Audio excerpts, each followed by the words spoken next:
la moule, c'était quoi? La moule, c'était des pêcheries, mais bon, c'était des pratiques très ancestrales qui n'étaient pas industrielles.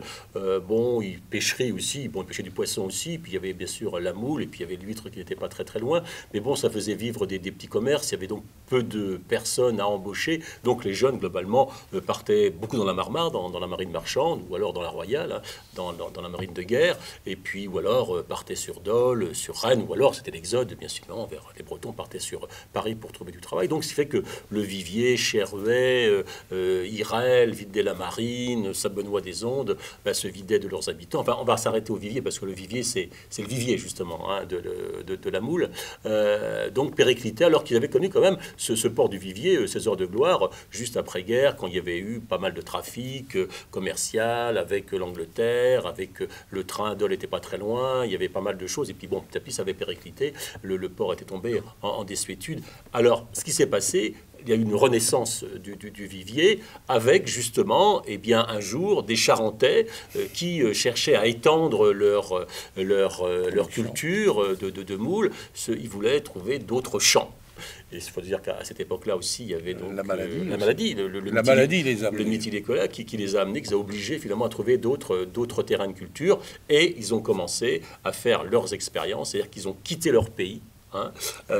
Ils ont quitté leur pays, parce que bon, à l'époque, en années 50, on voyageait, mais on voyageait peut-être moins que maintenant. Donc ils ont quitté la Vendée pour les Vendéens, la Charente pour les Charentais, hein, du côté de Charon, Est-Nantes, qui était donc la patrie de la moule, pour venir voilà, faire leurs expériences. Et ça a marché. Bon, ça n'a pas été facile, parce qu'il a fallu, et on le raconte à travers... Alors j'ai pas fait j'aurais pu faire une histoire de la moule, comment est-ce qu'ils ont été... Chacun me raconte un peu comment ils ont été accueillis ici au Vivier. Bon, c'était deux cultures, hein, les Bretons assez...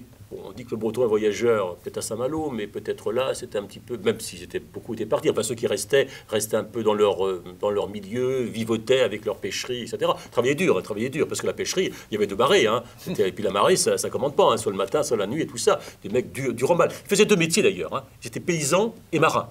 Hein, heureusement, pour pouvoir arriver à faire vivre la famille, hein, ils cultivaient la terre, et puis, bon, c'est la zone maraîchère, hein, dans ce coin-là, et puis bien sûr, il y avait les pêcheries. Donc ils ont vu arriver, ils ont vu débarquer les Charentais, les Vendéens, qui eux connaissaient les méthodes, et leurs méthodes ont bien marché. Donc ce qui fait que, en plus de culture, je le disais, bon, le breton...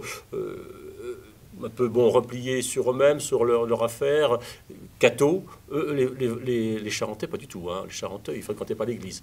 Donc, il faut bien dire, d'ailleurs, il faut être clair, globalement, ils ont tué l'école catholique. Hein. Il n'y a eu plus après qu'au Vivier, d'ailleurs, maintenant, il n'y a plus qu'une école publique. Ils ne fréquentaient pas trop l'église, ça ne va rien contre des curés. Mais, donc, il y a eu tout ça à se mettre en place, à se faire accepter. Puis bon, c'est toujours pareil.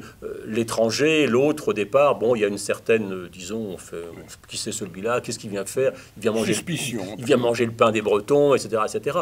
Mais bon, dans l'ensemble, ça s'est quand même relativement bien passé. Ils se sont bien acclimatés dans une ambiance qui était quand même assez favorable au travail, parce que c'était des grands travailleurs. Mais ils faisaient le go-between toujours entre la Charente et la Bretagne.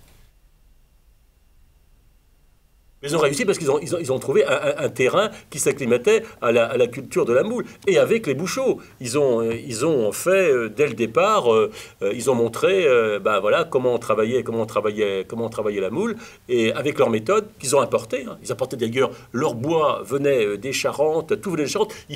C'est incroyable, ils faisaient des allers-retours. Il y avait des 250-300 bornes pour aller donc du Vivier, dans des routes qui n'étaient pas comme maintenant, hein, mais ils allaient chercher leur bois là-bas, leur là-bas, leur naissin là-bas. Leur naissin. Le naissin vient toujours d'ailleurs de là-bas, hein, toujours. Hein. Et donc, c'était des allers-retours. Ils conduisaient les camions la nuit, ils travaillaient le jour. Ils étaient, bon... Et les familles ne sont venues qu'un peu plus tard. D'abord, c'est les hommes qui sont venus, et après, les familles, eh bien... Ils ont été accueillis à l'hôtel de Bretagne. L'hôtel de Bretagne, notamment, dont on parle. Mais ils sont venus avec leur méthode, et ça a marché. Et ils ont acheté des terrains, ils ont acheté des concessions, hein, et voilà. Et puis après, ça a été aussi, ça a été le côté un peu, je veux dire, le côté un peu corse, un peu la famille qui est venue, hein, les cousins, les oncles, les tantes, tout le monde est venu, hein. ils étaient très solidaires, et ça a été effectivement, parce que déjà la famille Salardenne, ils étaient 6 ou 7 déjà. Hein. Je crois qu'il y avait qu'une seule femme de la famille Salardenne qui n'a pas été dans la moule, tous les autres étaient dans la moule. Donc, et puis après, ça a été effectivement des alliances avec des familles qui viennent de Vendée et de Charente. Oui, c'était vraiment très, très, très, très solidaire. Hein. Ils sont venus, faut dire aussi, c'était une façon aussi pour eux, peut-être aussi, de mieux encaisser ce dépaysement quand même. Hein. C'était autre chose. La baie de l'Aiguillon était une petite baie assez fermée, alors que là, quand même, c'est une baie du Mont-Saint-Michel très, très grande, ouverte, avec des marées qu'ils ne connaissaient pas en plus. Ils se sont acclimatés. Eux, ils avaient des marées en Vendée. Les marées sont beaucoup moins grandes que chez nous, quoi, bien évidemment, quand la baie du Mont-Saint-Michel. Donc il a fallu s'acclimater à tout ça. Alors au départ, forcément, ils sont partis avec leur bateau aussi. Hein. Et puis ils ont été quand même assez révolutionnaires, parce qu'ils sont partis avec leur bateau de pêche pour arriver aujourd'hui à l'amphibie. Hein. C'est quand même... Qu'ils ont inventé. Qu'ils ont inventé, quoi. Ils étaient toujours en recherche de la productivité, avec maintenant, bien évidemment, le souci de préserver la réserve et d'être un peu écolo. Donc ils partent avec leur bateau amphibie et donc ils ramènent facilement 4 à 5 tonnes de moules, ce qui est énorme, par marée à chaque fois. Alors quand ils jouent avec les marées beaucoup, quand la marée est propice pour aller et revenir, quand c'est une petite marée ou qu'ils voient qu'il y a un problème par rapport à la marée, la veille, ils ramènent un peu plus de moules pour les mettre dans ces sortes de grands casiers qu'ils ont très près du vivier, ce qui leur permet que si pendant 2-3 marées, 2-3 jours ou 4 jours, eh bien, ils ne peuvent pas sortir, ils ont les moules à disposition qui sont à 400 mètres du rivage. Il faut mettre sous l'eau des sortes de capsules plastiques pour empêcher les crabes qui viennent bouffer les petits naissins de remonter. Donc il y a tout un boulot, même n'importe comment, faut mettre la tête sous l'eau. Quand on va...